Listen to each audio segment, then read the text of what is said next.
دیکھیے میرے پاس الفاظ نہیں ہیں اس وقت، مطلب کہ جو اس وقت کا یہ جو ثانیہ ہوا جس میں ایران کے سپریم لیڈر اللہ تعالیٰ نے ان کو شہادت بخشی، اور جو ایران میں حالات اس وقت ہو رہے ہیں، مجھے لگتا ہے کہ یہ پوری دنیا کے لیے ایک سبق ہے اس وقت دیکھنا کہ کس طرح ایک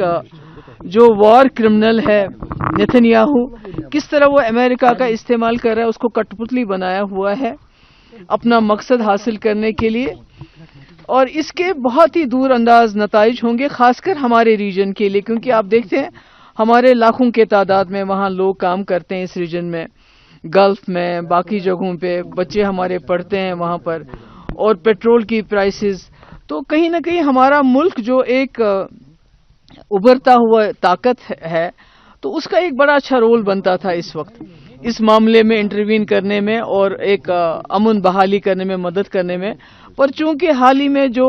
پالیسی رہی ہے سینٹرل گورنمنٹ کی وہ یک طرفہ رہی ہے، جس کی وجہ سے ہمارا کوئی رول نہیں ہے، ہم کچھ بھی نہیں کر سکتے ہیں اس وقت، ہم بالکل ایک عام ملک کی طرف بن گئے ہیں۔ مگر میں سمجھتی ہوں کہ اس وقت جو ہمارے مسلم ممالک ہیں ان کو سمجھنا چاہیے کہ جو ایران ہے یہ آخری پلر ہے، آخری ستون ہے جو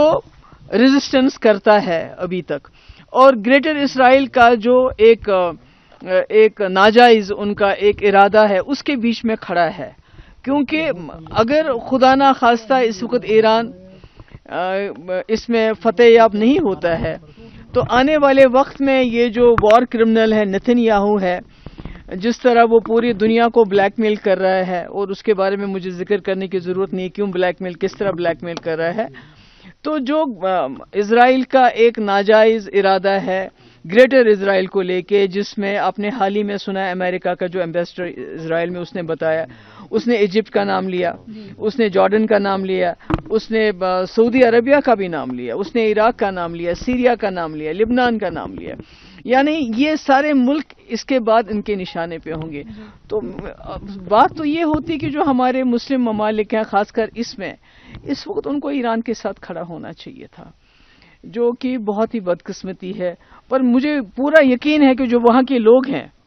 ان کا دل بھی ہماری طرح اس وقت رو رہا ہوگا جو ایران میں ہو رہا ہے، اور مجھے پورا یقین ہے جو ایران کی قوم ہے وہ بہت ہی ریزیلینٹ قوم ہے، ان کا مقابلہ کہیں نہیں ہے، اتنے سالوں سے وہ شیطانی طاقتوں کا ریزسٹ کر رہے ہیں ان کی، اور ان کے سامنے کھڑے ہیں۔ تو میں اللہ تعالیٰ سے دعا کرتی ہوں کہ اللہ تعالیٰ ایران کو اس مشکل وقت میں اس جنگ میں فتح دے، اور تاکہ جو آنے والا وقت ہے وہ پوری دنیا کے لیے خاص کر امہ کے لیے ٹھیک ثابت ہو جائے۔ شٹ ڈاؤن کی کال دی ہے، آپ نے بھی ایکسٹینڈ کی ہے، کافی میسو پروٹیسٹ ہوئے، ہم نے بھی جو میروائز عمر صاحب نے شٹ ڈاؤن کی کال دی ہے، ہڑتال کی کال دی ہے، اس کو پی ڈی پی پوری طرح سے سپورٹ کرتی ہے، کیونکہ یہ کسی ایک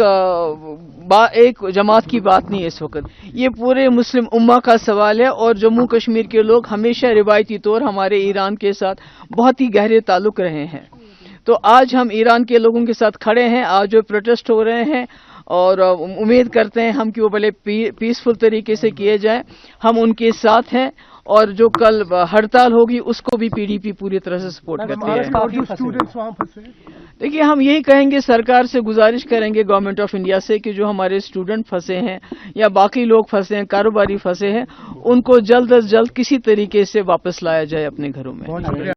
اگر آپ یہ ویڈیو YouTube پر دیکھ رہے ہیں تو ہمارے چینل کو سبسکرائب کر بیل آئیکن دبائیں، اور فیس بک پر دیکھ رہے ہیں تو ہمارے پیج کو لائک کریں۔